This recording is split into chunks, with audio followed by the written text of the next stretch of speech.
Quickly compare two versions of an Excel spreadsheet. Let's start by dragging two spreadsheets into the system. As you can see, Compare V1 is automatically placed on the left and V2 is automatically placed on the right. This is due to the last edited date because you want to compare the newer version with the older version and generally not the other way around. In the first tab, you can see that there's a summary overview. The summary overview shows you what kinds of changes have happened in your spreadsheet. So you can see there were data, formula, and structure changes. These changes are split into insertions, edits, and deletions, so you can quickly get an overview of approximately what has changed in your spreadsheet. The next tab is the Worksheets tab. Here you can see an overview of all changes in the worksheets.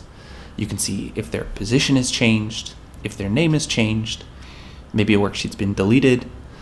Also, you can see if visibility or protection have been adjusted. The final tab is the Differences tab. This is a more detailed overview of each individual change as they're found in your spreadsheet. You'll first see the overall workbook changes, like worksheets that have been renamed and worksheets that have been deleted, and then you'll see individual changes split up into their individual worksheets, specific ranges of deletions, rows made visible, values inserted, and formulas edited. With this tool, you can quickly see the differences between two spreadsheets. Good luck!